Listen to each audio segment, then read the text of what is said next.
सावन भगवान शंकर का माह है।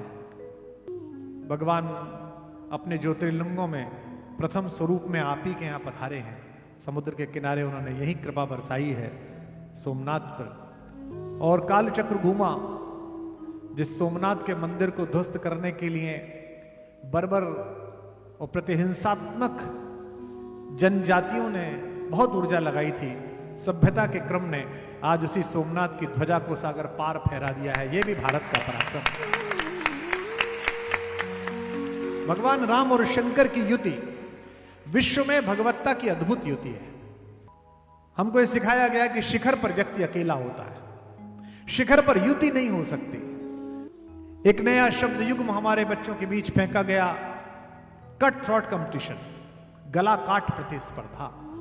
यानी कि जब दौड़ लगे तो पड़ोस में जो दौड़ रहा हो और उसके आगे निकलने की संभावना हो तो उसका गला काट दो। यह पश्चिम ने बोया। भारत ने तो सबसे पहले यह सिद्ध किया सनातन मर्यादाओं में कि भगवत्ता के शीर्ष पर बैठे हुए दो विराटतम देवत्व के प्रतीक भगवान शंकर और भगवान राम एक दूसरे के प्रति अनन्य आस्था और अनन्य प्रेम रखते हैं। भारत यह सिखाता है। भगवान कहते हैं, मेरे राघवेंद्र सरकार कहते हैं, शिव द्रोही मम दास कहावा, सो नर मोई सपनों नहीं भावा। जो शिव के प्रति द्रोह रखता है उसे मैं स्वप्न में भी अपने निकट नहीं बुला सकता। अपने जीवन के सर्वाधिक महत्वपूर्ण पलों में जब ईश्वर से शक्ति लेने का समय आया राघवेंद्र सरकार राम का, तो उन्होंने रामेश्वरम में जिस शिवलिंग की स्थापना की, भगवान शंकर से पहले प्रार्थना की और कहा कि मुझे शक्ति दीजिए कि मैं दुनिया के सबसे बड़े आतंकवादी को पराजित करके विश्व में शांति स्थापित कर सकूं। उन्होंने उनके प्रति पूजा की।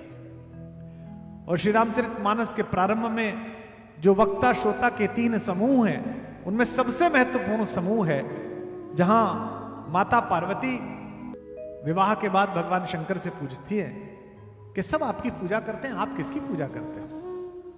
तो वो कहते हैं कि मैं राम की पूजा करता हूं। पार्वती जानती तो सब है, लेकिन जगत के कल्याण के हित पूछे ही प्रश्न जगत हित लागी। शंकर भी समझते हैं कि जगत के लिए पूछ रही है।